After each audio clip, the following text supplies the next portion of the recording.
যারা দেখছেন ভিডিওটা তাদের কারো যদি মনে হয় যে এই জীবনটা খুব কষ্টের জীবন, তাহলে এই ভিডিওটা আপনাদের জন্য। উনি স্নান করছে, দেখুন আমাদের একটা আঙ্গুল কেটে যাচ্ছে, তো আমরা হাতটাকে কত কষ্ট করে স্নান করছি, কতই না কষ্ট হচ্ছে। ইনার তো দুটো হাতই নেই, কিভাবে স্নান করছে দেখুন। তারপরে দেখুন ইনি কিন্তু নিজেই খাবার তৈরি করছেন। আপনারা হয়তো দেখেছেন আমেরিকার সাথে ইরাকের লড়াই, ইরানের সাথে ইরাকের লড়াই, ইরানের সাথে সৌদি আরবের লড়াই, রাশিয়ার সাথে ইউক্রেনের লড়াই, আফগানিস্তান আফগানিস্তানের সাথে আমেরিকার লড়াই, ভারতের সাথে পাকিস্তানের লড়াই, পাকিস্তানের সাথে বাংলাদেশের লড়াই, এরকম অনেক লড়াই দেখেছেন। কিন্তু আজকে যে লড়াই আপনাদেরকে দেখাচ্ছি এটা হচ্ছে বেঁচে থাকার লড়াই। উনি মেশিনে সুতা দিয়ে নিজেই সেলাই করছেন। দেখুন সত্যি একটা অসাধারণ।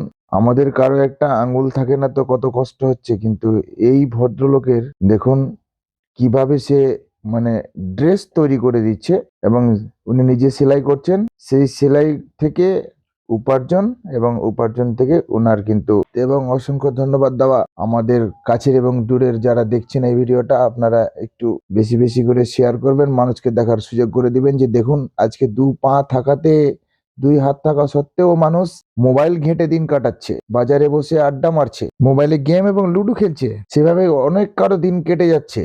ইনকাম তো দূরের কথা, সারাদিনে উল্টা খরচ, খরচ আর খরচ, কোনো ইনকাম নেই, বাড়িতে গিয়ে বউর সাথে অশান্তি।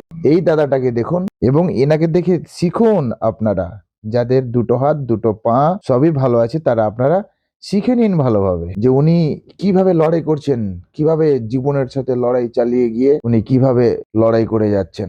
আপনারা দেখছেন, দেখতে থাকুন। এবং দর্শক যারা দেখছেন দেশের এবং দেশের বাইরের, যদি কেউ আমার এই ভিডিওটা দেখেন তাহলে অবশ্যই অন্যকে দেখার সুযোগ করে দিবেন, মানে বেশি বেশি করে শেয়ার করবেন, যাতে আপনার একটা শেয়ার অনেক কারো জীবন বদলে দিতে পারে। তাই অনুরোধ করব শেষবারের মতো আপনারা ভিডিওটা বেশি বেশি করে শেয়ার করবেন এবং লাইক কমেন্ট আর সাবস্ক্রাইব করতে কিন্তু অবশ্যই ভুলবেন না। কারণ দেখুন আপনারা যদি আমাদের ভিডিওটাকে সাবস্ক্রাইব করেন, বেশি বেশি করে লাইক শেয়ার করেন, তাহলে আমরা এই রকম ধরনের ভিডিও আপনাদেরকে খুব অতি সহজেই কিন্তু আপনাদেরকে পাঠাতে পারবো এবং আপনাদেরকে উপহার স্বরূপ দিতে পারবো।